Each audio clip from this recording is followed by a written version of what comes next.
അസ്സലാമു അലൈക്കും വറഹ്മത്തുള്ളാഹി വബറകാതുഹു.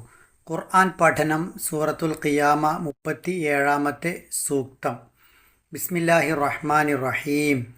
അലം യക്കു, അവൻ ആയിരുന്നില്ലേ, നുതുഫത്തൻ, കണം, മിമ്മനിയിൻ, ഇന്ദ്രിയത്തിൽ നിന്നുള്ള, യുംന, സ്രവിക്കപ്പെടുന്ന, അവൻ തെറിച്ചു വീണ നിസ്സാരമായ ഒരിന്ദ്രിയ കണം മാത്രമായിരുന്നില്ലേ.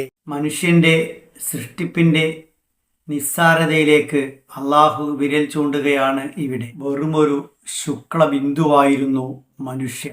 ഗർഭപാത്രത്തിലേക്ക് തെറിക്കപ്പെട്ട അത്തരമൊരു ബിന്ദുവിൽ നിന്നാണ് മനുഷ്യൻ്റെ സൃഷ്ടിപ്പ്. പിന്നീടങ്ങോട്ട് അതെന്താകുന്നു, എങ്ങനെയാവുന്നു എന്നൊന്നും അവൻ അറിയുകയില്ല. അള്ളാഹുവാണ് പൂർണ്ണമായും അതിൻ്റെ നിയന്ത്രണം ഏറ്റെടുത്ത് അതിനെ രൂപപ്പെടുത്തിയെടുക്കുന്നത്. എല്ലാ നുത്തുഫത്തിൽ നിന്നും മനിയിൽ നിന്നും മനുഷ്യ സൃഷ്ടി രൂപപ്പെടുന്നുമില്ല.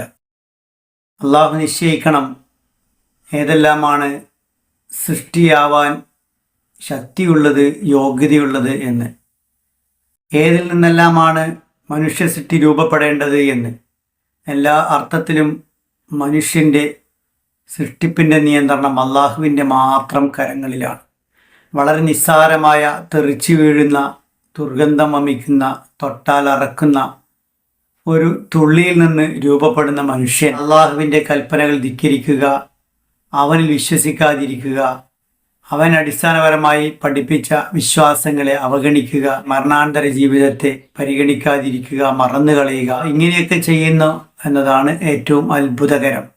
ഇത്രയും നിസ്സാരമായ അവസ്ഥയിൽ നിന്നും ഇങ്ങനെയൊക്കെ പഠിച്ചെടുത്ത് വലുതാക്കിയ റബ്ബിനെ ഓർക്കുകയാണ് വേണ്ടത്. തൻ്റെ നിസ്സാര അവസ്ഥയിൽ നിന്നും വീണ്ടും നിസ്സാര അവസ്ഥയിലേക്കാണ് മനുഷ്യൻ്റെ യാത്ര.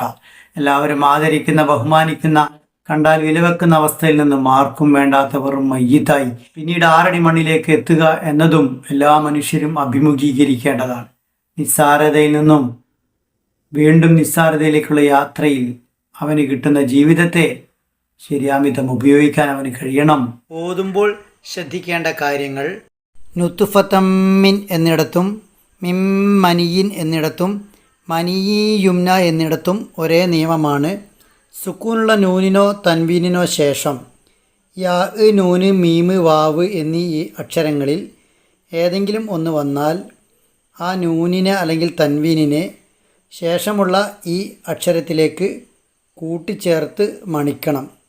ഇദ്ഗാം ബിഗുന്ന എന്നാണ് ഈ നിയമത്തിൻ്റെ പേര്. അലം യകു നുതുഫതൻ മിൻ മനിയുംന,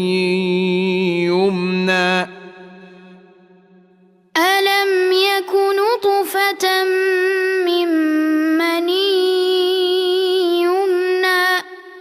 അല്ലാഹു സുബ്ഹാനഹു വ തആല അനുഗ്രഹിക്കുമാറാകട്ടെ.